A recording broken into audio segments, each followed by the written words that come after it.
విశేషమైనటువంటి అనురక్తిని కల్పించి చిట్ట చివరి కాలంలో తన నడుముకి వైక్లభ్యం ఏర్పడినా కూడా యోగరతో వా భోగరతో వా సంగరతో వా సంగవిహీన యస్య బ్రహ్మణి రమతే చిత్తం నందతి నందతి నందత్యేవా అన్నట్లుగా ఎప్పుడూ ఆ రామచంద్రమూర్తి యొక్క కథని స్మరణ చేస్తూ పరవశించిపోతూ ఇంటికొచ్చిన వాళ్ళకి కూడా ఎప్పుడూ ఆ రామచంద్రమూర్తి యొక్క వైభవం గురించి మాట్లాడుతూ ఎంతో మందిలో రామాయణం పట్ల భక్తి ప్రపత్తులను కల్పించినటువంటి మహాపురుషులు ప్రాతస్మరణీయులు ఎవరి పేరు తలుచుకున్నంత మాత్రం చేత నాకు శరీరంలో పులకరింతలు వస్తాయో అటువంటి మహాపురుషులైనటువంటి శ్రీమాన్ శ్రీభాష్యం అప్పలాచార్య స్వామి వారి కుమార్తె ఇవాళ సభకి రావడం, నేను ఇవాళ ప్రసంగం చేసే ముందు వారిని దర్శనం చేసుకునేటటువంటి అదృష్టం కలగడం, నేను శ్రీభాష్యం అప్పలాచార్య స్వామి వారిని ఒక గురువుగానే భావన చేస్తాను. నా గురువుకి ఎంత గౌరవం ఇస్తానో వారికి నేను అంతే గౌరవం ఇస్తాను. ఆ కారణం రీత్యా గురువుగారి యొక్క బిడ్డలు కూడా గురుస్వరూపులే. ఇవాళ నా దృష్టిలో అప్పలాచార్య స్వామి వారు నన్ను అనుగ్రహించి వీడు విజయనగరం వచ్చాడు, వీడి మాటలు వినాలని చెప్పి వచ్చి ఆవిడ రూపంలో కూర్చున్నట్లుగా భావన చేస్తూ పరమ సంతోషాన్ని పొందుతూ ఇక్కడ జరుగుతున్నటువంటి శ్రీరామ పట్టాభిషేక ఉత్సవంలో రామచంద్రమూర్తి గురించి 4 మాటలు మాట్లాడగలగడం, రామాయణ వైభవం గురించి ప్రస్తావన చెయ్యగలగడం పరమేశ్వరుని యొక్క నిర్హేతుక కృపాకటాక్ష వీక్షణంగా భావన చేస్తున్నాను. మిగిలినటువంటి పట్టాభిషేకాలు వేరు, రామచంద్రమూర్తి యొక్క పట్టాభిషేకం వేరు. పరమేశ్వరుడు ఎన్నో అవతారములను స్వీకరించాడు. వేదోద్ధారణ మందరాభరణ పృథ్వీధర్మ నిర్మాణ ప్రహ్లాదత్రాణ బలిప్రతారణ నృపాహంకార నిర్వాపన వైదేహీ రమణ ధనంజయ జయ వ్యాపార పారీణ క్షోణీ దివ్యత్కరుణ తమోహరణ తండ్రి వెంకటేశ ప్రభో అని పిలుస్తారు. ఎప్పుడెప్పుడు అవతార స్వీకారం చేసినా ధర్మరక్షణార్థం, ధర్మాన్ని వ్యతిరేకించేటటువంటి వారిని నశింపచెయ్యడం కోసం, ఈ మాంసనేత్రమునకు ద్యోతకము కానివాడు, ఈ మాంసనేత్రము చేత చూడడానికి యోగ్యము కానటువంటి రీతిలో విశ్వమంతటా తానై ప్రకాశిస్తున్నవాడు, ఇందుగలడందులేడిని సందేహము బలదు చక్రి సర్వోపగతుండిందెందు వెదకి చూచిన అందందే కలడు దానవగ్రణి వింటే అని ప్రహ్లాదుడి చెప్పిన రీతిలో విశ్వము తానై తాను విశ్వమై భాగవతంలో సుఖబ్రహ్మ ప్రారంభం చేస్తూనే అంటాడు, హరిమయము విశ్వమంతయు హరి విశ్వమయుండు అంటాడు. విశ్వం ఒకటి, విష్ణు ఒకటి కాదు, విశ్వమే విష్ణువు, విష్ణువే విశ్వము.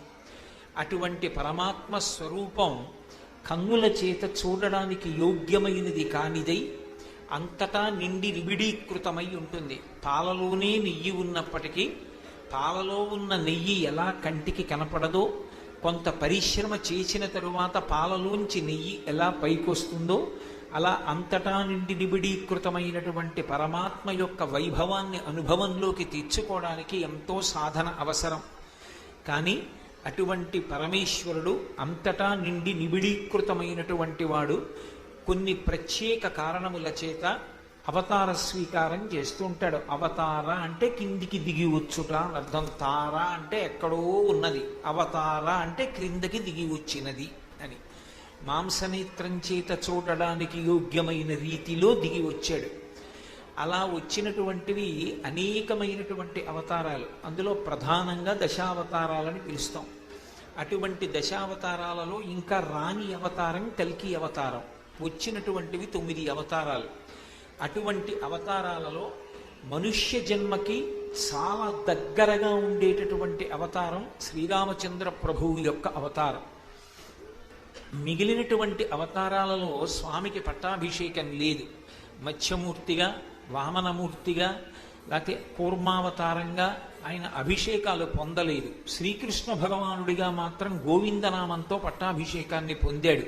సురభిక్షీరములన్ సురద్వీప మహాశుండాలతాతీత నిర్జర గంగాంబువులన్ నిలింపజననీ సన్మౌని సంఘంబుతో సురనాథుండభిషిక్తు చేసి పలికెన్ సొంపార గోవిందుండంచు రణాక్రాంత విపక్షతో యజలాక్షున్ సాధు సంరక్షణున్ అంటారు పోతన గారు.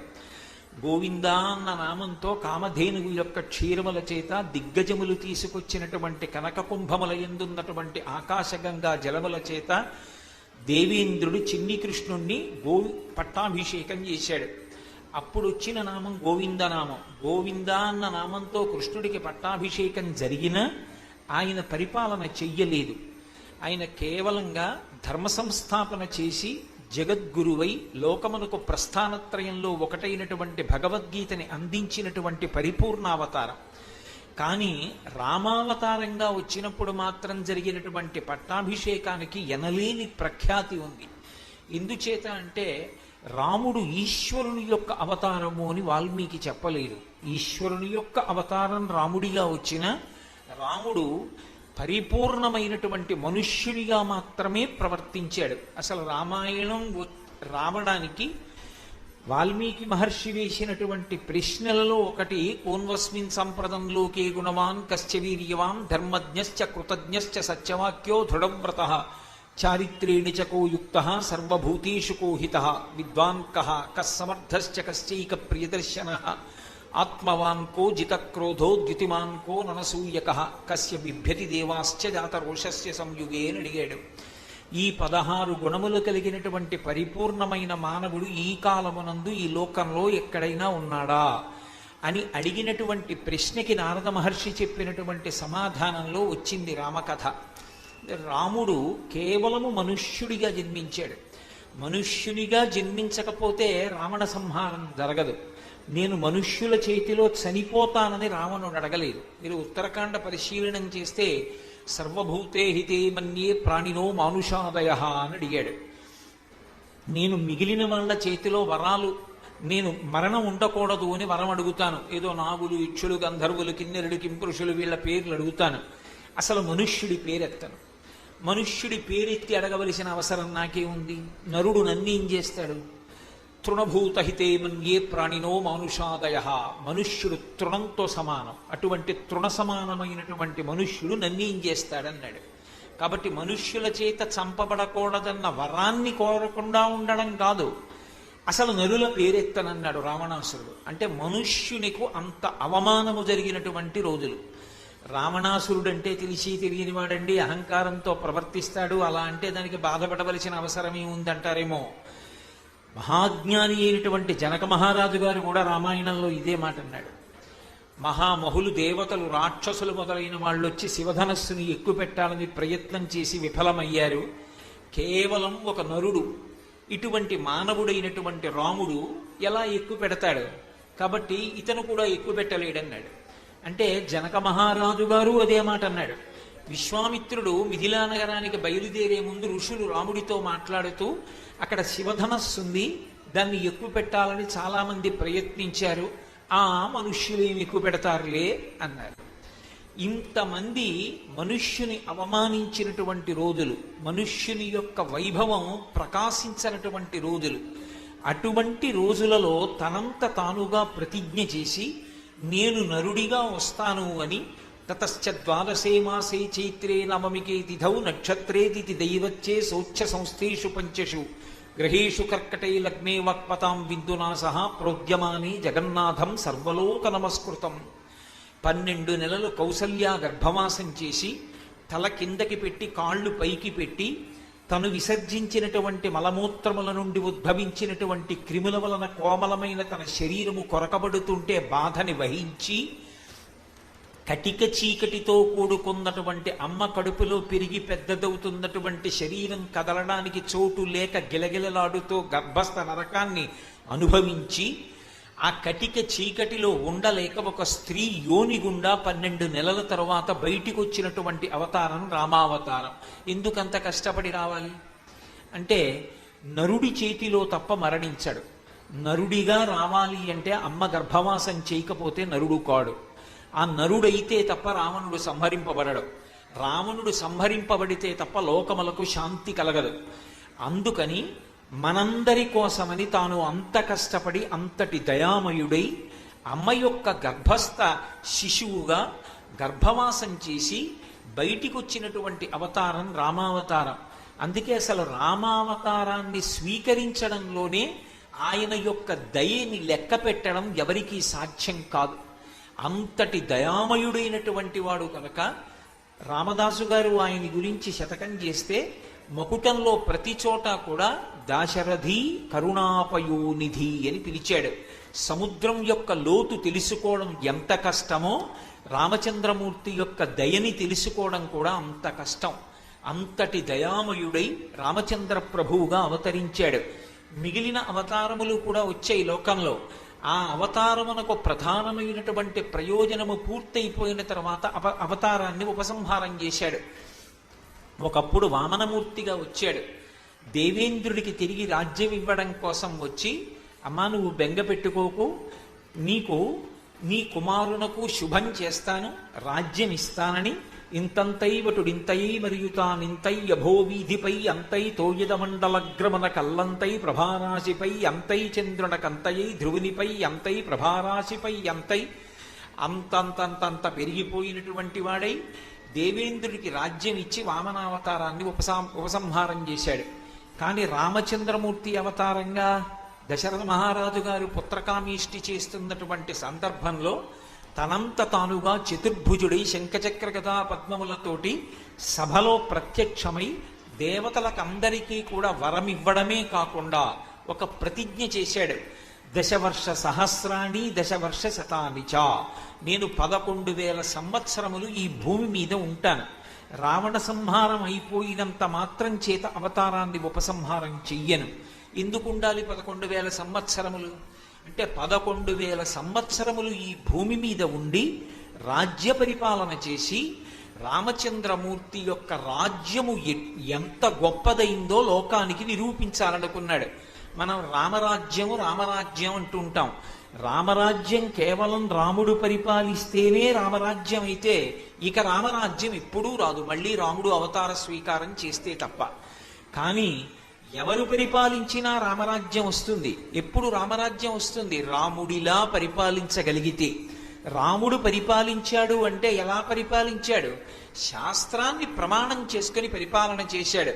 అందుకే మీరు రామాయణాన్ని పరిశీలనం చెయ్యండి. నేను ఇలా అనుకుంటున్నానని రాముడు ఎప్పుడు అనడు.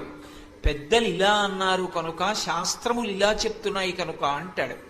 శాస్త్రం ఎలా పరిపాలన చెయ్యాలని చెప్పిందో అలా పరిపాలన చేసినవాడు రామచంద్రమూర్తి.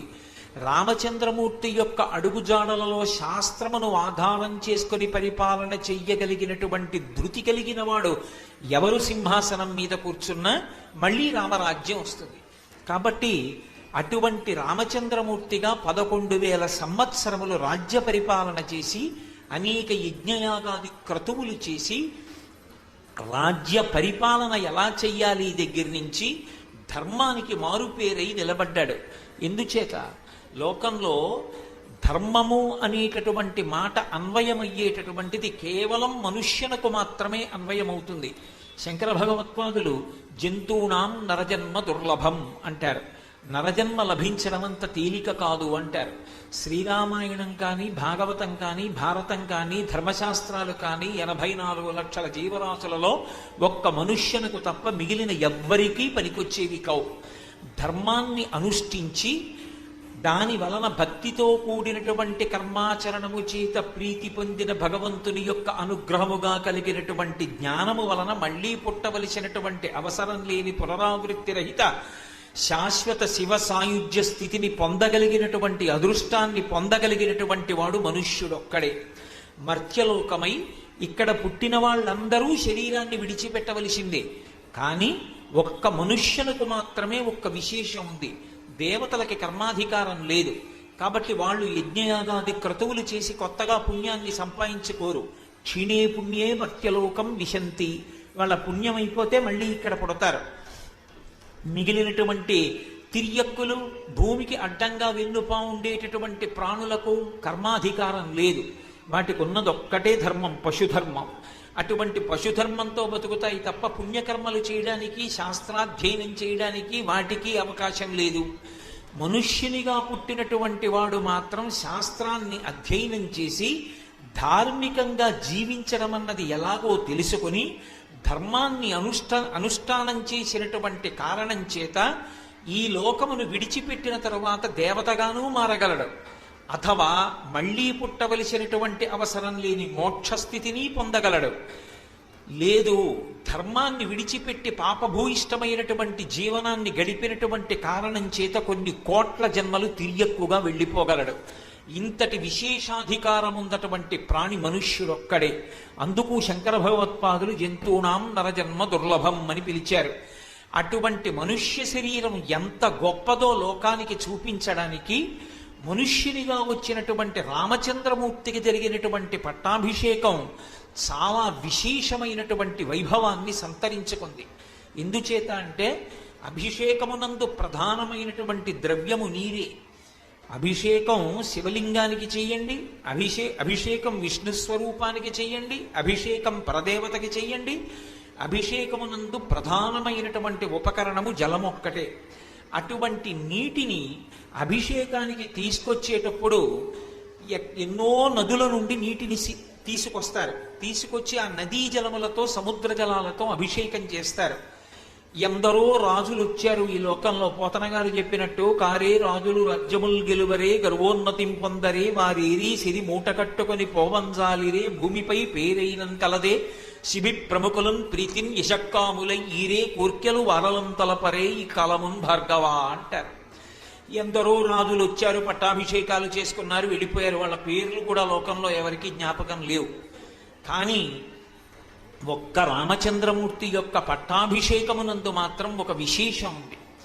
500 నదుల జలాల్ని, 4 సముద్రాల యొక్క జలాల్ని వానరులు విశేషమైనటువంటి బలసంపన్నులు రామచంద్రమూర్తి పక్కనే ఉన్న కారణం చేత ఇవాళ పట్టాభిషేకం జరుగుతుందనగా ముందు రోజు రాత్రి సమీకరించి తీసుకొచ్చారు. వశిష్ఠో వామదేవశ్చ జాబాలి రకాశ్యప కాత్యాయన సుయజ్ఞశ్చ గౌతమో విజయస్తథ అంటారు మహర్షి. ఎందరో బ్రహ్మర్షులు ఇంతమంది కలిసి రామచంద్రమూర్తికి పట్టాభిషేకం చేశారు. రామచంద్రమూర్తికి పట్టాభిషేకం చేసిన కారణం చేత శాస్త్రాన్ని ఆధారం చేసుకుని పరిపాలించినటువంటి పరిపాలన ఎంత గొప్పదవుతుంది అనడానికి ఒక హద్దు ఏర్పడింది, ఒక ప్రమాణము ఏర్పడింది. మనం ఇవాళ కూడా రామరాజ్యం రామరాజ్యం అనడానికి కారణం రామచంద్రమూర్తికి జరిగినటువంటి పట్టాభిషేకం. ఆ పట్టాభిషేకము చేత రామచంద్రమూర్తి చక్రవర్తిత్వాన్ని పొందడం ఒక ఎత్తైతే, ఒక్క శ్రీరామ పట్టాభిషేకంలోనే ముందు రోజు వెళ్ళి ప్రాతకాలానికి తీసుకొచ్చినటువంటి నదుల జలాలతో సముద్ర జలాలతో పట్టాభిషేకం జరగడం ఒకెత్తు. పట్టాభిషిక్తుడైనటువంటి రాముడు సనాతన ధర్మానికి ప్రాణప్రతిష్ఠ చేశాడు. ఎందుచేత అంటే సనాతన ధర్మము యొక్క జీవమంతా ఎక్కడ ఉంటుంది అంటే అగ్ని ఆరాధన ఎందు ఉంటుంది. అందుకే ఋగ్వేదం ప్రారంభమవుతూనే అగ్నిమీళే పురోహితం అంటూ మొదలవుతుంది. సనాతన ధర్మమునకు జీవగర్ర అగ్ని ఆరాధనం. యజ్ఞమునందు దేవతలకు ఇచ్చినటువంటి హవిస్సు చేత ప్రీతి పొందినటువంటి దేవతలు సమస్తమైనటువంటి ప్రాణులకు కావలసినటువంటి సుఖములకు సాధనమైన వాటిని వర్షిస్తారు. శం ద్విపదే శం చతుష్పదే అంటుంది వేదం. ఒక్క మనుష్యుల కోసం కాదు యజ్ఞం చేసేది. 4 కాళ్ళు కలిగినటువంటి ప్రాణులు, సమస్త ప్రాణులు కూడా దేని చేత సుఖము పొందుతాయి అంటే యజ్ఞము చేత సుఖము పొందుతాయి. అందుకే గోవింద పట్టాభిషేక ఘట్టానికి ముందు జరిగినటువంటి నేపథ్యంలో యజ్ఞం గురించి మాట్లాడుతూ ఆ మహానుభావుడు శ్రీకృష్ణ భగవానుడి యొక్క తండ్రిగా మనగలిగినటువంటి అదృష్టాన్ని పొందగలిగినటువంటి నందుడు ఒక మాట అంటాడు. మఖము చెయ్య వజ్రిమతి సంతసించును వజ్రి సంతసింప వానకురియు వానకురిసి గసవు వసమతిపై పెరుగు గసవు మేసి ధేను గణము బ్రతుకు అంటాడు. ఆ యజ్ఞం చేస్తే దేవతలు ప్రీతి పొందుతారు. దేవతలు ప్రీతి పొందితే దేవతల యొక్క అనుగ్రహం చేత లోకమంతా సుభిక్షంగా ఉంటుంది. రాముడు సనాతన ధర్మానికి ప్రాణం ఎక్కడుందో నిరూపణం చేశాడు. అనేకమైనటువంటి అశ్వమేధయాగములు, వాజపేయములు, పౌండరీకములు ఇన్నిటిని చేశాడు. అందుకే రామచంద్రమూర్తి సింహాసనం మీద కూర్చొని పరిపాలన చేస్తున్నటువంటి కాలములో ఈ ఫలితములు కలిగాయి అని పట్టాభిషేక సర్గలో చెప్తారు. ఇంటికి తాళం వేసుకోవలసిన అవసరం లేదు, చొరభయం లేదు. పెద్దవాళ్ళు పిన్నలకి శ్రాద్ధకర్మ చెయ్యవలసినటువంటి అవసరం కలగలేదు. ఏ స్త్రీ కూడా వితంతువుగా జీవించవలసినటువంటి దుర్భాగ్యాన్ని పొందలేదు. ఎక్కడో దూరదేశంలో బంధువులుండి బెంగ పెట్టుకుని మిగిలినటువంటి వాళ్ళు వేరొక దేశంలో బ్రతకవలసినటువంటి అగత్యం కలగలేదు. ధర్మము వర్ణమును ఆశ్రమమును ఆశ్రయించి ఉంటుందని వేదము యొక్క ప్రతిపాదన కనుక వర్ణాశ్రమములలో ఉన్నవారందరూ కూడా తమ తమ వర్ణముల యొక్క తమ తమ ఆశ్రమముల యొక్క ధర్మాన్ని అనుష్ఠానం చేశారు. ధర్మము నిలబడడానికి రాముడు ప్రాణమయ్యాడు. ఎందుచేత అంటే రాముడు సాక్షాత్తు రాశీభూతమైనటువంటి ధర్మము. ఈ మాట చెప్పినది ఋషులు కాదు. రామో విగ్రహవాన్ ధర్మ సాధు సత్యపరాక్రమ మారీచుడు చెప్పాడు అరణ్యకాండలో. అటువంటి ధర్మమూర్తి అయినటువంటి రామచంద్రమూర్తి ఎటువంటి ధర్మాన్ని అనుష్ఠానం చేశాడో అదే ధర్మాన్ని లోకమంతా అనుష్ఠానం చేసింది. వర్ణము ఆశ్రమము బట్టి ధర్మం ఉంటుంది. ఒక ఆశ్రమంలో ఉన్నవాడి ధర్మం వేరొక ఆశ్రమంలో ఉన్నవాడికి ఉండదు. బ్రహ్మచారి ధర్మం గృహస్థుడి కాదు, గృహస్థు ధర్మం వానప్రస్థుడి కాదు, వానప్రస్థు ధర్మం సన్యాసిని కాదు. ఎవరి ధర్మం వారిది. రాముడు తాను క్షత్రియుడిగా చక్రవర్తిగా తాను అనుష్ఠించవలసినటువంటి ధర్మాన్ని పరాకు లేకుండా అనుష్ఠించాడు. రాముడు ధర్మాన్ని అనుష్ఠిస్తాడు కాబట్టి లోకంలో ఉన్న వాళ్ళందరూ కూడా తమ తమ వర్ణాశ్రమ ధర్మములను తాము అనుష్ఠించారు. అలా అనుష్ఠించినటువంటి కారణం చేత ధర్మో రక్షతి రక్షితః. అనుష్ఠింపబడినటువంటి ధర్మము యొక్క ఫలితముగా లోకంలో ఉన్న జనులందరూ సంతోషాన్ని పొందారు. కేవలం రాముడు ఏదో కర్ర పట్టుకుని కత్తి పట్టుకుని శాంతి స్థాపించాడని చెప్తే అంతకన్నా అర్థరహితమైన విషయం ఇంకొకటి ఉండదు. రాముడు తాను స్వయంగా ధర్మాన్ని అనుష్ఠించాడు.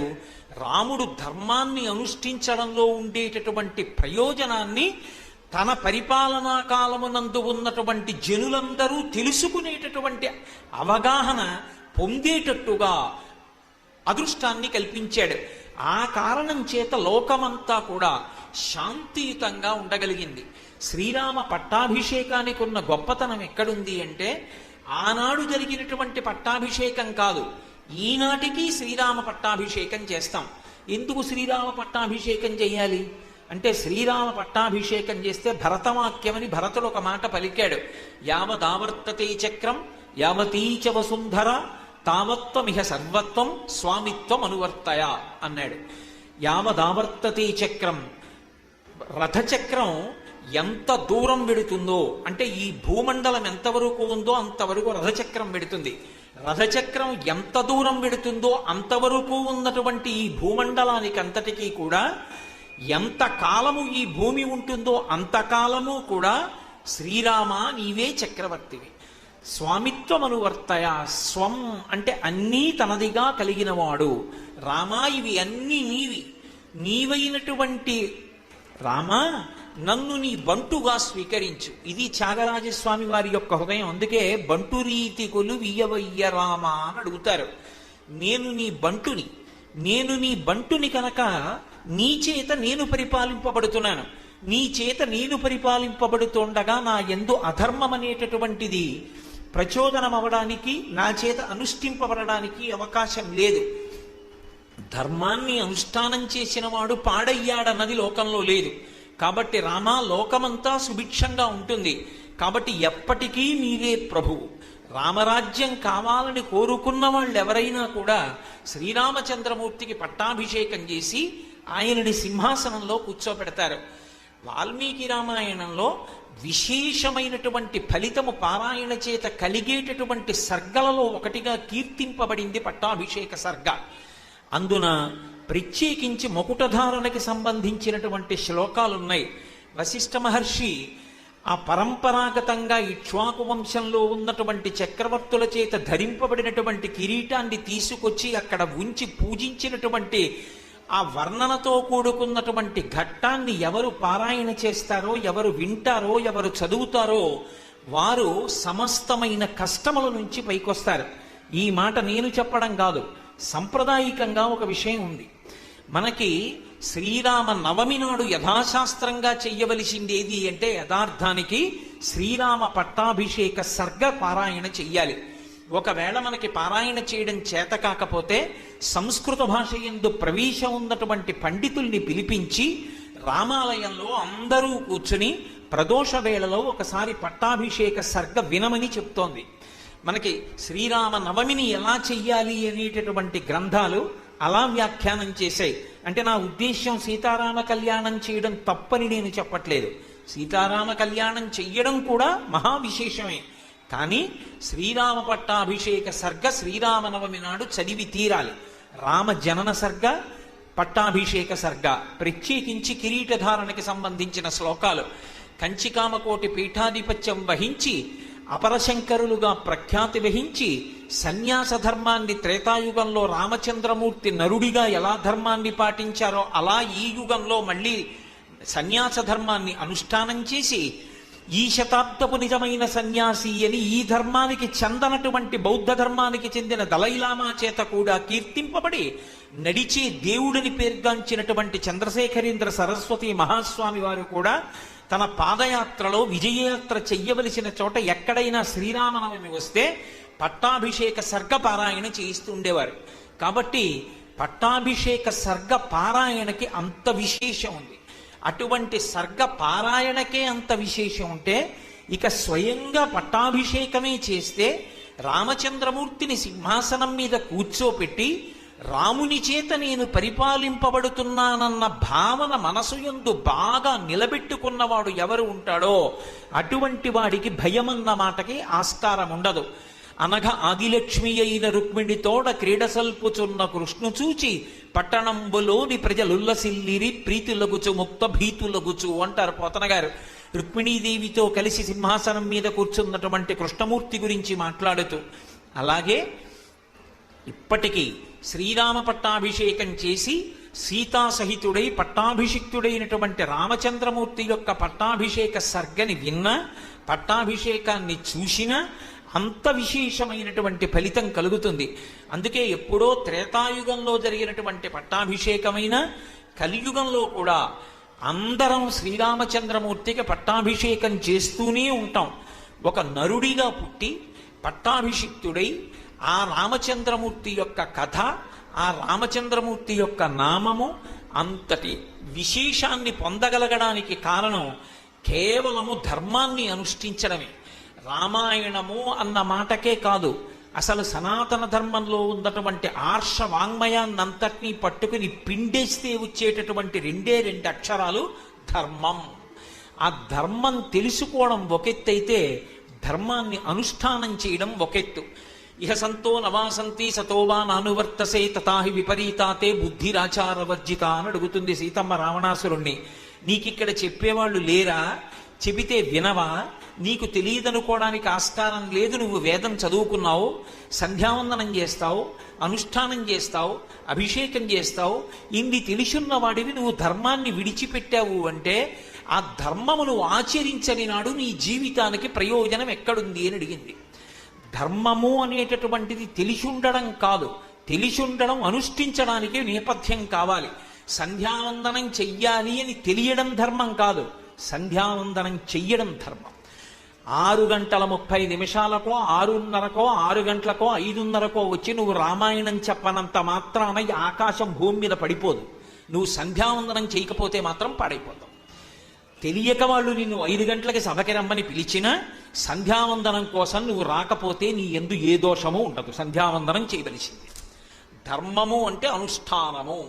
నువ్వు అసలు అనుష్ఠానం చెయ్యకుండా పెద్ద కబుర్లు ఎన్ని చెప్పినా ఉపయోగం ఉండదు. నువ్వు అసలు ముందు అనుష్ఠానం చెయ్యాలి. అనుష్ఠాన తత్పరత అంటే రామచంద్రమూర్తిని చూడాలి. ఎంత తెల్లవారుసామున లేస్తాడు, ఎలా స్నానం చేస్తాడు, ఎలా అనుష్ఠానం చేస్తాడు, గురువుల దగ్గర ఎలా ప్రవర్తిస్తాడు, తల్లి దగ్గర ఎలా ప్రవర్తిస్తాడు, తండ్రి దగ్గర ఎలా ప్రవర్తిస్తాడు. ఆచరణాత్మకమైనటువంటి జీవన విధానం అంటే రామచంద్రమూర్తి. అటువంటి రాముడికి పట్టాభిషేకం చెయ్యడము అంటే దానికి పూర్వాంగం ఒకటి ఉంటుంది. ఎందుకు చెయ్యాలి రాముడికి ఇప్పుడు పట్టాభిషేకం అంటే రాముని యొక్క గొప్పతనాన్ని మనం మనసులో స్మరణ చేస్తాం. మీరు రాముని యొక్క గొప్పతనాన్ని స్మరణ చెయ్యడము అన్న మాటకు అర్థం 24,000 శ్లోకాలలో ఉన్నటువంటి రామచంద్రమూర్తి యొక్క జీవితమును పారాయణ చేసి తెలుసుకునేటటువంటి ప్రయత్నము అనేటటువంటిది అక్కర్లేదు. ప్రధానమైనటువంటి మలుపులు రామాయణానికి కణుపులు ఎక్కడున్నాయో ఆ కణుపుని పట్టుకోగలిగితే చాలు. శ్రీరామాయణానికి ఎన్నో కణుపులున్నాయి. ఇక్షుదండానికి ఉన్నట్టుగా అందులో అనేకమైనటువంటి అమృత భాండములు, అనేకమైనటువంటి విశేషములు, లోకోద్ధారకమైనటువంటి సందేశములు నిక్షిప్తమై ఉంటాయి.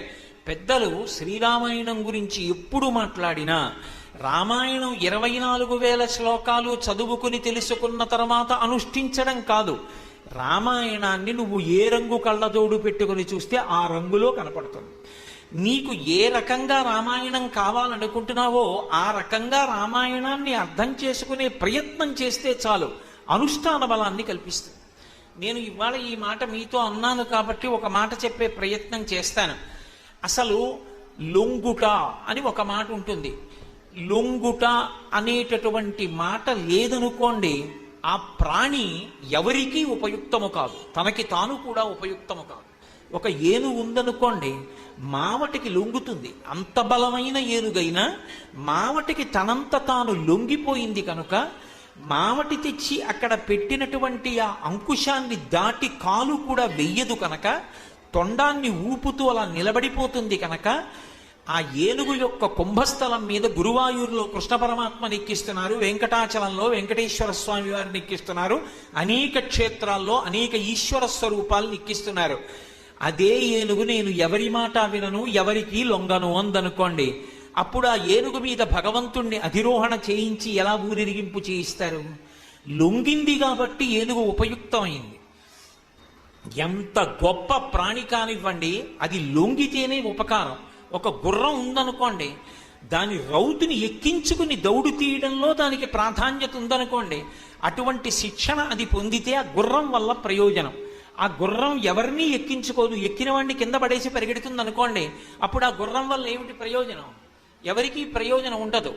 పడిపోయిన రౌతుని కూడా కాపాడగలిగినటువంటి దక్షత గుర్రం యందు ఉందనుకోండి, ఆ గుర్రం ఎప్పటికీ స్మరింపబడుతుంది. ఒకానొకప్పుడు స్కూటర్ కంపెనీ వాళ్ళు చేతక్ అనేటటువంటి పేరు బజాజ్ కంపెనీ వాళ్ళు స్కూటర్లకు పెట్టుకున్నారు.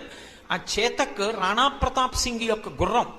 ఆ గుర్రం యుద్ధం జరిగినప్పుడు రాణా ప్రతాప్ సింగ్ స్పృహ తప్పి గుర్రం మీద పడిపోతే శత్రువులు కత్తితో పొడిచి చంపడానికి అవకాశం ఇవ్వకుండా రాణా ప్రతాప్ సింగ్ శరీరాన్ని రక్షణ చేస్తూ ఆయనని జాగ్రత్తగా తీసుకొచ్చి అంతఃపురంలో అప్పజెప్పింది. మళ్ళీ రాణా ప్రతాప్ సింగ్కి తగినటువంటి శుశ్రూష చేస్తే ఆయన లేచి బట్ట కట్టి మళ్ళీ పరిపాలన చేశాడు. స్పృహ తప్పి తన మీద పడిపోయినటువంటి తన రాజుని కూడా దక్షతతో రక్షించుకోగలిగినటువంటి శక్తి కలిగినటువంటి గుర్రం కాబట్టి ఆ చేతక్ పేరు ఇవాల్టికి స్కూటర్ కంపెనీ వాళ్ళు పెట్టుకున్నారు. అంటే లొంగనిది లోకంలో ఎప్పుడూ ఉపకారం కాదు. నా అంతటి వాణ్ణి నేను ఎవరికి లొంగాలి అని ప్రశ్న వేసిన వాడు ఎవరికీ పనికిరాడు. వాడు వాడికి పనికిరాడు, వాడు లోకానికి పనికిరాడు. నా అంత వాణ్ణి నేనుని గుండెల మీద చెయ్యేసుకు చూపించి అహంకరించినటువంటి వాళ్ళ జీవితాలు పతనమైపోవడానికి పనికొచ్చాయేమో కానీ వాడి నుండి మనం ఇది నేర్చుకుందాము అన్నది ఏదైనా ఉంటే అదిగో అలా గుండెల మీద చేసుకుని గర్వంతో ఉన్నవాడే ఇలా పాడయ్యాడని తెలుసుకోవడానికి ఒకదానికే పనికొస్తుంది అంతే. కానీ వశవర్తి లొంగిన వాడెవరున్నాడో వాడు మాత్రం లోకానికంతటికీ కూడా మార్గదర్శకుడవుతాడు. అందరూ కూడా దృష్టిలో పెట్టుకుని ఆయనని ఒక ఆదర్శమూర్తిగా స్వీకరించి ఆయన పథంలో నడవవలసినటువంటి వాడు అవుతాడు. లొంగుట అన్న మాటని జాగ్రత్తగా అర్థం చేసుకోవాలి. లొంగుట అంటే ఎవరికి పడితే వాళ్ళకి లొంగకూడదు. లొంగుట అంటే స్వామి భక్తి, అన్యథా దాని పేరంతే. స్వామి అంటే స్వం, అన్నీ ఆయనదిగా కలిగిన వాడు కాబట్టి ఆయన ఎలా చెప్తే నేను అలా వింటాను అంతే తప్ప ఆయన చెప్పనిది నేను వినను, ఆయన చెప్పనిది నేను చెయ్యను, ఆయనకి అపకీర్తి తేను, నా వలన ఆయన బెంగ పెట్టుకోకుండా ప్రవర్తిస్తాను. అలా తనకు తాను వశపడిపోయిన వాడెవడో వాడు లొంగిపోయాడు అని పిలుస్తాం, లేదా స్వామి భక్తి కలిగిన వాడు అంటాం. స్వామి భక్తి అన్నది ఎవరి పడితే వాళ్ళ పట్ల ఉండడానికి వీల్లేదు. ఆఖరికి పరిపాలన చేస్తున్న ప్రభువే కానివ్వండి, ధర్మ మార్గంలో లేనివాడు కానప్పుడు వశవర్తి కావలసిన అవసరం లేదు. ఎందుచేత అంటే అలా ఆదర్శంగా స్వీకరించి వశవర్తి అయితే అలా ఎవడు వశపడ్డాడో వాడి జీవితం పాడవుతుంది. కర్ణుడు దుర్యోధనుడికి వశవర్తి అయ్యాడు. నాకు అపారమైన స్వామి భక్తి అన్నాడు. ఏమయ్యాడు కర్ణుడి చిట్ట చివరికి? అక్కరలేని చోట స్వామి భక్తి, యోగ్యత లేని చోట స్వామి భక్తి ప్రదర్శనం మంచిది కాదు. రామచంద్రమూర్తి పట్ల స్వామి భక్తి ప్రదర్శించిన హనుమ ఏమయ్యారు? నిత్యస్మరణీయుడు, ప్రాతస్మరణీయుడు, ఎప్పుడూ నమస్కరించవలసిన వారు, భవిష్యత్ బ్రహ్మ అయ్యారు. అంటే ఎక్కడ ధర్మం ఉంటుందో అక్కడ వశవర్తి కావాలి. ఆయన నాకు ఎదురుగుండా ఉండక్కర్లేదు, నేను ఈ పని చేస్తే వారు అంగీకరిస్తారా, ఆ ఒక్క ప్రశ్న నాలో ఉందనుకోండి. ఇవాళ మహాస్వామి వారు శరీరంతో ఉన్నారా లేదా పక్కన పెట్టండి, నేను ఇలా ప్రవర్తిస్తే మహాస్వామి వారు నా ముఖం చూస్తారా, నేను రేపు పొద్దున్న గురుర్బ్రహ్మ గురుర్విష్ణు అంటూ ఆయనకి నమస్కారం చెయ్యగలనా, ఈ సాయంకాలం నేను సంధ్యావందనం చేయడం మానేసి రేపు పొద్దున్న పూజామందిరంలోకి వెళ్ళి ఆయనకి నమస్కారం చేయడం కుదురుతుందా, ఆయన ఒప్పుకుంటారా? ఒక్కనాటికి ఒప్పుకోరు. కాబట్టి సంధ్యావందనం చెయ్యి. ఏది పోని నీకు అక్కర్లా, సంధ్యావందనం చెయ్యి. నీకు ఆయన ఎదురుగుండా ఉన్నారా కాదు, ఆయనకి నువ్వు వశవర్తివయ్యావు. అందుకే ఆయన ఎదురుగుండా నిలబడక్కర్లేదు, ఆయన దీనిని అంగీకరించరు, నువ్వు ఆ పని చెయ్యవు. ఇది మనిషిని దిద్దుతుంది. ఒక పెద్ద బండరాయిని తీసుకొచ్చి పడేసి నేల మీద శిల్పి ఉలిపెట్టి సుత్తి పెట్టి చెక్కుతాడు. తాను చెక్కినటువంటి శిల్పానికే ప్రాణప్రతిష్ఠ చేసి దేవాలయంలో నిలబెట్టిన తరువాత అర్చకుడు వచ్చి కంటి చివర చిన్న పెంకుండిపోయింది, సుత్తితో కొట్టేయి అన్నాడు అనుకోండి, శిల్పి ఇక దాన్ని కొట్టడు. ఇంకా పెచ్చు ఉండిపోయినా అది నన్ను కూడా అనుగ్రహించగలిగిన స్వామి, అలా చెక్కకూడదు, తప్పు, మీరు నన్ను అడగకూడదంటాడు.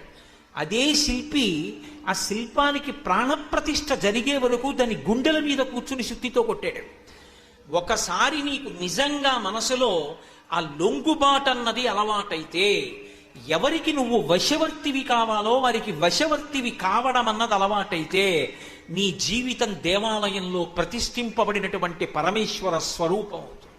నీ నామము లోకోద్ధారకమవుతుంది, యుగాలతో సంబంధం లేకుండా స్మరింపబడతాడు. అటువంటి వాడు లోకాన్నంతటినీ ఉద్ధరణ చేస్తాడు. అందుకే రామచంద్రమూర్తి మనకి జీవితంలో నేర్పినటువంటి పాఠం ఇది. ఆయన ఎవరికి వశవర్తి అయ్యాడు?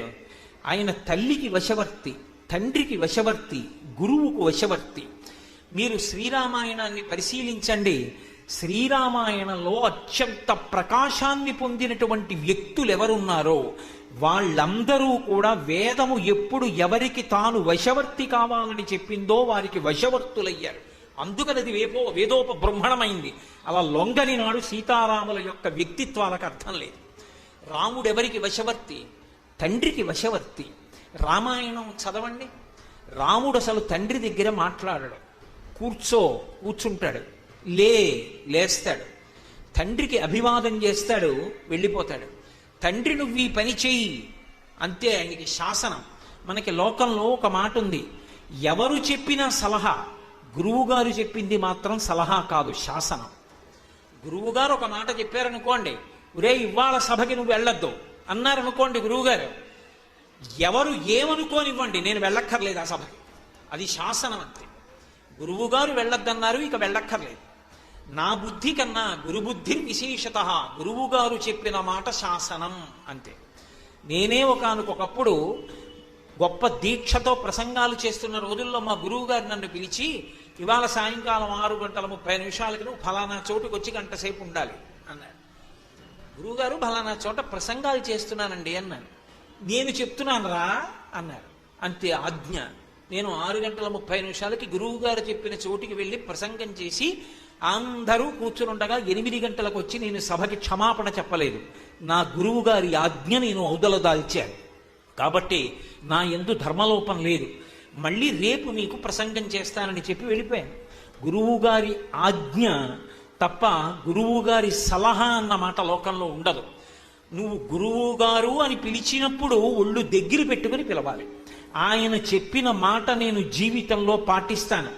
ఆయన మాట వినా నాకు శాసకత్వం ఇంకొకటి లేదు. అది నాకు ఉద్ధారకమని నమ్మగలిగితే వశవర్తి అయ్యాడని గుర్తు. ఏ వర్ణములోని వారికైనా సరే, ఒక్క బ్రాహ్మణుడికి, క్షత్రియుడికి, వైశ్యుడికి అయితే గాయత్రి ఉపదేశం చేస్తున్నాడు కాబట్టి తండ్రి గురువని కాదు. ఆఖరికి 4వ వర్ణంలో ఉన్న వాళ్ళకైనా చదువు చెప్పించి అభ్యున్నతిని కోరుతాడు కాబట్టి తండ్రి గురువే. రుద్రాధ్యాయం అష్టమానవాకంలో శివుడు ఏ రూపంలో తిరుగుతున్నాడు అంటే మయస్కరాయచ నమః శివాయచ శివతరాయచ మయస్కరాయచ సుఖాన్ని కోరినవాడై క్షేమాన్ని కోరినవాడై అభ్యున్నతిని కోరినవాడై గురుస్వరూపంగా తండ్రిగా ఈ లోకంలో గురువు ఉన్నాడు. అందుకే అక్షరాభ్యాసం చేయించిన యథార్థానికి అక్షరాభ్యాసం వైదిక కర్మ కాదు. ఎందుచేత అంటే మనకి సనాతన ధర్మంలో గురువు గారి దగ్గర కూర్చుని వినడం వైదిక కర్మ, శృతి ప్రమాణం. ఉపనయనం చేస్తే గురువు గారి దగ్గరికి వెళ్ళి వేదం నేర్చుకుంటాడు. వేదం నేర్చుకునేటప్పుడు గురువుగారు పలక మీద దిద్దించరు, గురువుగారు పలుకుతారు, శిష్యుడు వింటాడు. చెవి ప్రమాణంగా ఉంటుంది తప్ప పలకల్లో అక్షరాలు దిద్దించడం అనేటటువంటిది వైదిక కర్మ కాదు. అక్షరాభ్యాసం వైదిక కర్మగా గుర్తింపబడలేదు. అందుకే గురువు గారి దగ్గరికి వెళ్ళడం అంత గొప్ప విశేషం, గురువు గారి ఆజ్ఞ ఔదల దాల్చడం అంత గొప్ప విశేషం. చదువు నేర్పిస్తున్నాడు కాబట్టి తండ్రి మయస్కరాయచ గురుస్వరూపం. అటువంటి గురువైనటువంటి తండ్రి ఎవరున్నాడో ఆ తండ్రికి వశవర్తి అయి బతకాలి. ఆ తండ్రి మాట ఉల్లంఘనం చేయడం కన్నా దోషం నరజన్మకి వేరొకటి లేదు. మీరు శ్రీరామాయణాన్ని పరిశీలించండి, రాముడికి ఇది ఎలా తెలిసింది అని మీరు నన్ను అడగచ్చు. ఏమంటే మరి రాముడికి ఎవరో చెప్పాలి కదా ఇది కూడా, మరి రాముడికి ఎలా తెలిసింది ఈ విషయం?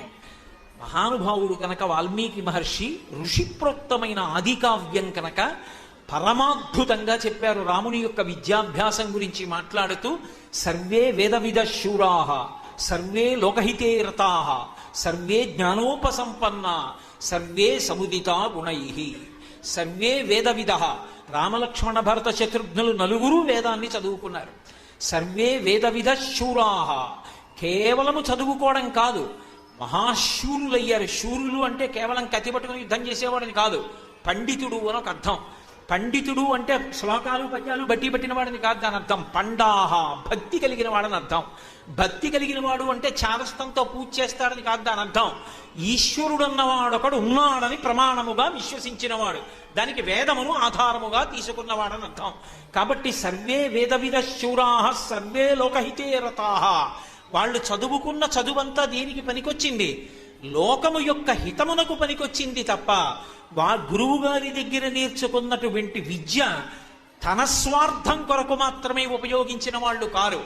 తనకి ఏ విద్య వచ్చో ఆ విద్యనంతటినీ లోకం కోసం పంచిపెట్టాడు రామచంద్రమూర్తి. లోకోద్ధరణ కొరకు ఉపయోగించాడు. దానివల్ల గురువులు కూడా తరించారు. అయోగ్యుడైన వాడికి చదువు చెప్పారనుకోండి, వాడు లోకాన్నంతటినీ హింస పెడుతున్నాడు అనుకోండి, ఎవడరా వీడికి ఈ చదువంతా నేర్పినవాడు అంటారు. పోతన గారు భాగవతం చేస్తూ జ్ఞాన కలుమిలోని శారదయువోలే అంటారు. వాడు కలుడు, దుష్టబుద్ధి, వాడికి చదువు కూడా వచ్చిందనుకోండి, జ్ఞానం కూడా ఉందనుకోండి, ఇక వాడిని ఎవరు పట్టుకోగలరు? వాడు ఇంకా బాగా మోసం చేస్తాడు. ఏమీ తెలియని వాడు జేబు దొంగతనం చేస్తాడు, సాఫ్ట్వేర్ దొంగతనాలు చేయగలిగిన వాడిని పట్టుకోగలిగిన వాడు ఎవరు ఉంటాడు? కాబట్టి సర్వే వేదవిద శూరాః సర్వే లోకహితే రతాః సర్వే జ్ఞానోపసంపన్నాః సర్వే సముదితా గుణైః. వాళ్ళకి విశేషమైన జ్ఞానం ఉన్నది. గుణైః, గుణములుగా ప్రకాశించినది. గుణముగా ప్రకాశించుట అన్న మాట యందు రెండు అర్థములు ఉంటాయి. ఒకటి, సంస్కారమును ఏర్పరచగలిగినటువంటి విషయములను మాత్రమే ఇంద్రియములనబడేటటువంటి కిటికీల గుండా లోపలికి పంపగలిగినటువంటి ప్రజ్ఞ. ఆ ప్రజ్ఞ చేత ఆర్ద్రమైన మనస్సు నుండి ఉద్భుతమైనటువంటి మంచి ఆలోచనల చేత లోకహితమైనటువంటి కర్మ ఆచరించుట.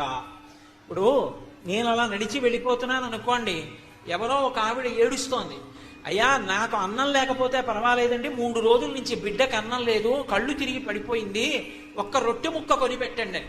విహంగ శిశవ్విషణ్ణే దుష్కర్మ ఘర్మపనీయ చిరాయ దూరం అంటారు కనకధారాస్తవంలో శంకరాచార్యులు వారు. పక్షి అయితే పర్వాలేదు, పక్షి పిల్ల మాయి బ్రాహ్మణ్ అన్నారు. ఆకలితో పడిపోయిందనేటప్పటికీ నాకే అన్నం లేనంత తల్లడిల్లిపోయి వెళ్ళి రొట్టె తెచ్చి అక్కడ కూర్చుని పిల్లని నీళ్లు జల్లి పైకి లేపి నీళ్లు ఆ రొట్టె పెట్టి కాసిన మంచినీళ్లు తీసుకొచ్చి ఇచ్చి, అమ్మ పిల్ల అలా పడిపోకుండా చూసుకోమని ఒక 50 రూపాయలు ఇచ్చి వెళ్ళాలి అంటే అసలు నాలో ఆ ఆకలిని గుర్తించి ఆవిడ ఆకలి నా ఆకలిగా పరితపించగలిగినటువంటి సంస్కారం ఉండాలి. ఆ సంస్కారం ఏర్పడడానికి నువ్వు ప్రపంచంలో ఎటువంటివి నీ జ్ఞానరంధ్రముల గుండా లోపలికి తీసుకుంటావు. కళ్ళతో చూడకూడనివన్నీ చూస్తే మనసుకి సంస్కారం ఎక్కడి నుంచి వస్తుంది? చెవులతో వినకూడనివన్నీ వింటుంటే సంస్కారం ఎక్కడి నుంచి వస్తుంది? లోపలికి వెళ్ళేవి మంచివి పుచ్చుకున్నారు. గురువుల యొక్క నోటి గుండా రావలసినవి ఏవి మంచివో అవి లక్ష్మణ భరత శత్రుఘ్నుల మనసులోకి వెళ్ళాయి. గళంతీ శంభోహత్వ చరిత చరిత కిల్బిషరజో దళంతీ ధీకుల్యా సరణిషు పతంతీ విజయతాం దిశంతి సంసార భ్రమణ పరితాపోపశమనం వసంతి మచ్చేతో హృదభి శివానందలహరి అంటారు శంకర భగవత్పాదులు. చెవుల గుండా వెళ్ళవలసిన అమృతం లోపలికి వెళ్ళింది. ఈ అమృతాన్ని నిలబెట్టుకున్నారు కాబట్టి పక్కన వశిష్ఠుడున్నాడా విశ్వామిత్రుడున్నాడా సంబంధం ఉండదు. ఎప్పుడు గురువుకి దాసులై జీవితం గడుపుతుంటారు. మేము గురువు గారి యొక్క అనుగ్రహాన్ని పొందిన వాళ్ళం. ఆ గురువుకి చెడ్డ పేరు వచ్చేటట్టుగా వారు చెప్పిన ఒక్క విషయాన్ని కూడా మేము ఉపయోగించాం. లోకోద్ధరణ కొరకు ఉపయోగిస్తాం. ఇలా ఉపయోగించడానికి వీలైన రీతిలో వాళ్ళ మనస్సు ఆర్ద్రత పొందిన మనసు యందు సత్సంకల్పములు కలిగి ఆ సత్సంకల్పముల వలన లోకమునకు హితము కలిగేటట్టుగా వేదాన్ని విద్యల్ని వశిష్ఠుడు రామలక్ష్మణ భరత శత్రుఘ్నులకు బోధించాడు. అంటే యథార్థానికి అసలు విద్యాబోధన ఎలా జరగాలనేటటువంటి విషయాన్ని రామాయణం చెప్పినట్టు చెప్పినవాడు లేడు. ఇవాళ తరగతి గదుల్లో పాఠ్యాంశాన్ని ఎలా చెప్పాలి అంటే వాల్మీకి రామాయణం బాలకాండని ఆదర్శంగా తీసుకుని తయారు చెయ్యాలి. ఒకప్పుడు ఉండేవారు అటువంటి విద్యామంత్రులు. మహానుభావుడు కల్లూరి చంద్రమౌళి గారు ఉండేవారు విద్యాశాఖామాత్యుడిగా, దేవాదాయ ధర్మాదాయ శాఖ మంత్రిగా. ఆ రోజుల్లో ఆయన భద్రాచలాన్ని రక్షించడానికి ఎంత ప్రయత్నం చేశారో.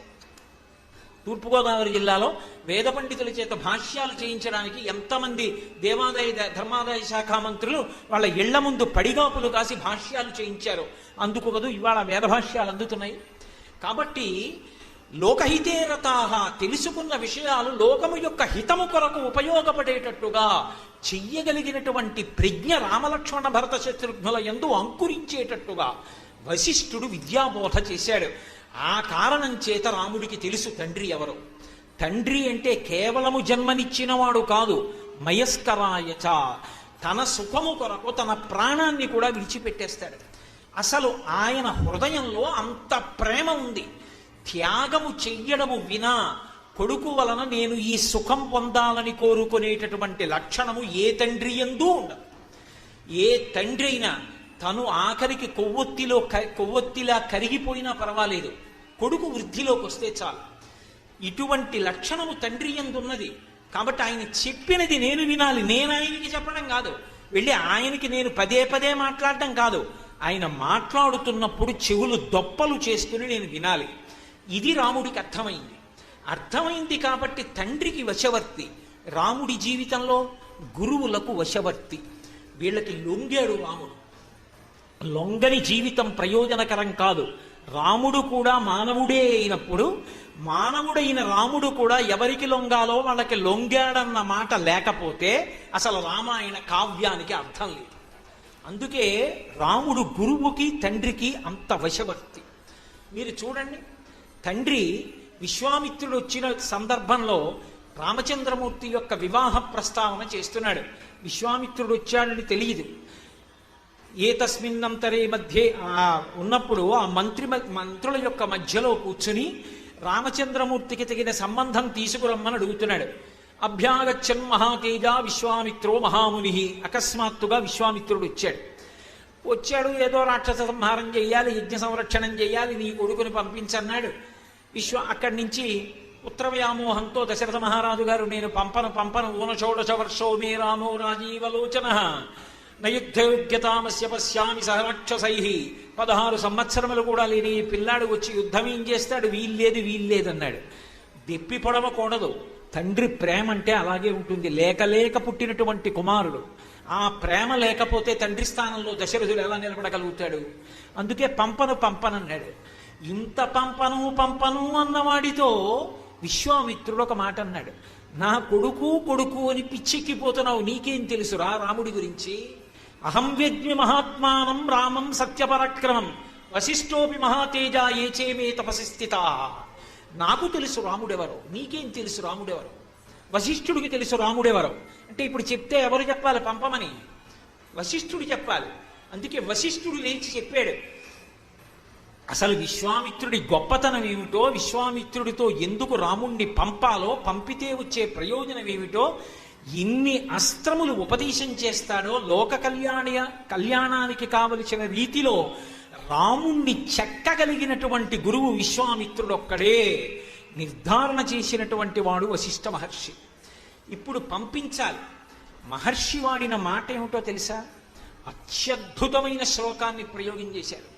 సపుత్రమూర్ధినుపాఘ్రాయ రాజా దశరథ స్థితం దదౌ కుశికపుత్రాయ సప్రీతేనంతరాత్మన. రాముడి యొక్క శిరస్సు పట్టుకుని ఉంచి వాసన చూశాడు. ఆయుక్కారకంగా 8 ఏళ్లు దాటిపోయినటువంటి కొడుకు యొక్క శరీరం మీద ముద్దు పెట్టకూడదు కాబట్టి తల పట్టుకుని ఉంచి తల మూర్ధన్య స్థానమునందు వాసన చూసి దదౌ కుశికపుత్రాయ ఇచ్చేశాడంతే విశ్వామిత్రుడు. ఇచ్చేసి తీసుకెళ్ళు అంటే దాని అర్థం నీ ఇష్టం వచ్చినట్టు ఉపయోగించుకో. నన్ను ఎవరో వచ్చి కోటేశ్వరరావు ఒకసారి మీ పెన్ను ఇస్తారేంటి అన్నారనుకోండి, నేను నా పెన్ను తీసి ఇచ్చేసాను అనుకోండి. ఇప్పుడు నా పెన్ను తీసి ఇచ్చేస్తే అయ్యా సంతకం పెట్టడానికే వాడుకోమన్నారో, ఏదన్నా కాగితం మీద ఇతర వ్యాసాలు రాసుకోమన్నారో, శ్లోకాలు రాసుకోమన్నారో కనుక్కోండి ఒకసారి మా యజమానిని అంటుందా పెన్ను? నేను ఇచ్చేసిన తర్వాత నేను రాసినా రాయాలి. దదౌ కుశికపుత్రాయ సప్రీతేనంతరాత్మన. మనసులో కాపట్యం లేదు, పరమ సంతోషంతో ఇచ్చేశాడంతే. దదౌ ఒక గురువుకి అప్పజెప్పినప్పుడు అలా అప్పజెప్పాలి. ఎందుకంటే గురువు చెక్కుతాడు ఆ పిల్లవాడిని, మహాశిల్పంగా తయారు చేస్తాడు. అది యుగాలు మారిపోయినా అభిషేకాలు పొందుతూనే ఉంటుంది. అలా చెక్కినవాడు విశ్వామిత్రుడు, మహానుభావుడు. కాబట్టి ఇప్పుడు రామచంద్రమూర్తికి ఇచ్చి పంపాడు. గురువుగారు మనం ఎక్కడికి వెళ్ళాలండి అని కానీ, గురువుగారు మనం ఎక్కడ ఆగుతామండి అని కానీ, గురువుగారు మనం బయలుదేరినప్పుడు మన దగ్గర మంచినీళ్ళు ఉన్నాయా అండి అని కానీ, మార్గమధ్యంలో వెళ్ళేటప్పుడు ఆకలేస్తే తినడానికి మన దగ్గర ఆహార సంభారములు ఏమైనా ఉన్నాయా అండి అని కానీ రాముడు ఒక్క ప్రశ్న వెయ్యలేదు. శ్రీరామాయణం చదివితే 1.5 యోజనముల దూరము సరయూ నది దక్షిణ తీరంలో నడిచి వెళ్ళిపోయాడంతే. విశాఖుడు నైగమేషుడు పరమశివుడి వెంట ఎలా వెళ్ళిపోతారో అలా వెళ్ళిపోయారు అన్నారు. రాముణ్ణి విడిచి లక్ష్మణుడు ఉంటాడు కాబట్టి లక్ష్మణుడు రాముడికి వశవర్తి. అది రామాయణంలో ఉన్న గొప్పతనం. ఎవరికి లొంగాలో వాళ్ళకి లొంగాడు. లక్ష్మణస్వామి నచతేన వినా నిద్రా లభతే పురుషోత్తమ మృష్ణమన్నముపానీత మశ్నాతి నచితం వినా. అక్కడ చక్కటి భోజనం ఉన్నా సరే రాముడి చెయ్యడు, పక్కన లక్ష్మణుడు ఉండాలి. అంటే లక్ష్మణుడు రాముడి హృదయాన్ని అంత గెలుచుకున్నాడు. ఎలా? రాముడికి లొంగిపోయి.